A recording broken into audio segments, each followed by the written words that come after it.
the dictionary, or criminal code to that matter, usually is explained as a part of activity to destroy things like religion, government, system, political, economical system of a country. And usually it's linked to espionage and such romantic things as blowing up bridges, sidetracking trains, cloak and dagger activity in Hollywood style. What I'm going to talk about now has absolutely nothing to do with the cliché of espionage or KGB activity of collecting information. So the greatest mistake or misconception, I think, is that whenever we are talking about KGB, for some strange reason, starting from Hollywood movie makers to professors of political science and quote-unquote experts on Soviet affairs, or Kremlinologists as they call themselves, they think that the most desirable thing for Andropov and the whole KGB is to steal blueprints of some supersonic jet, bring it back to Soviet Union and sell it to the Soviet military-industrial complex. It's only partly true.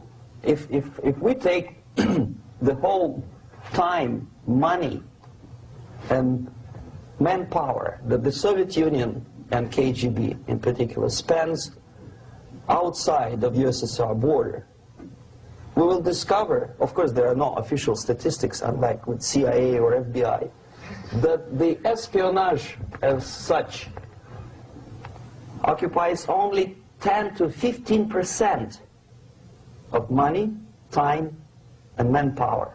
15% of the activity of KGB. The rest, 85%, is always subversion. And unlike a dictionary of English, Oxford Dictionary, subversion in Soviet terminology means always a destructive, aggressive activity aimed to destroy the country, nation, or geographical area of your enemy. So there's no romantics in there, absolutely. No blowing up bridges, no microfilms in Coca-Cola cans, nothing of that sort. No James Bond nonsense. It's most of this activity is overt, legitimate, and easily observable if you give yourself time and trouble to observe it. But according to the law and law enforcement systems of the Western civilization, it's not a crime. Exactly because of misconception, manipulation of terms. We think that subverter is a person who is going to blow up our beautiful bridges. No. Subverter is a student who comes for exchange, a diplomat, an actor, an artist, a journalist like myself was 10 years ago.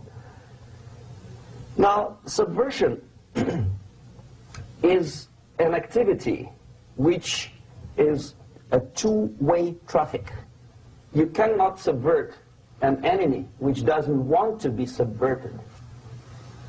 If you know history of Japan, for example, before 20th century, Japan was a closed society. The moment a foreign boat comes to the shores of Japan, the Imperial Japanese Army politely tells them to get lost. And if American salesman comes to the shore of Japan, let's say 60 or 70 years from now back, and says, oh, I have a very beautiful vacuum cleaner for you, with the good financing, he says, please leave us, we don't need your vacuum cleaner. If they don't leave, they shoot them to preserve their culture, ideology, traditions, values intact. You were not able to subvert Japan. You cannot subvert Soviet Union because the borders are closed. The media is censored by the government. The population is controlled by the KGB and internal police. With all the beautiful glossy pictures of Time magazine and Magazine America, which is published by the American embassy in Moscow, you cannot subvert Soviet citizens because the magazine never reaches Soviet citizens. It's collected from the newsstands and thrown to garbage can. Subversion can be only successful when the initiator, the actor, the agent of subversion has a responsive target. It's a two-way traffic. United States is a receptive target of subversion. There is no response similar to that one from United States to the Soviet Union. It stops halfway somewhere. It never reaches here. The theory of subversion goes all the way back 2,500 years ago. The first human being who formulated the tactics of subversion was a Chinese philosopher by the name of Sun Tzu.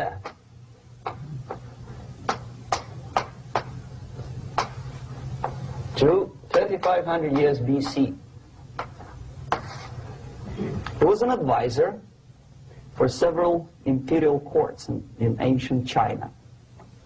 And he said, after long meditation, that to implement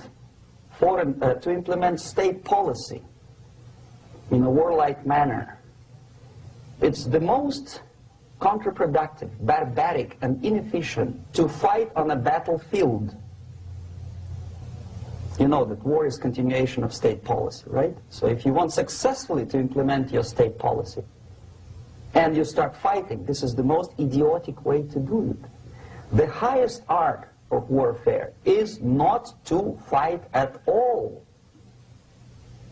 but to subvert anything of value in the country of your enemy, until such time that the perception of reality of your enemy is screwed up to such an extent that he does not perceive you as an enemy, and that your system, your civilization, and your ambitions look to your enemy as an alternative, if not desirable, then at least feasible. Better red than dead. That's the ultimate purpose, the final stage of subversion, after which you can simply take your enemy without a single shot being fired, if the subversion is successful. This is basically what subversion is. As you see, not a single mentioning of blowing up bridges. Of course, Sun Tzu didn't know about blowing up bridges. Maybe there were not that many bridges at that time.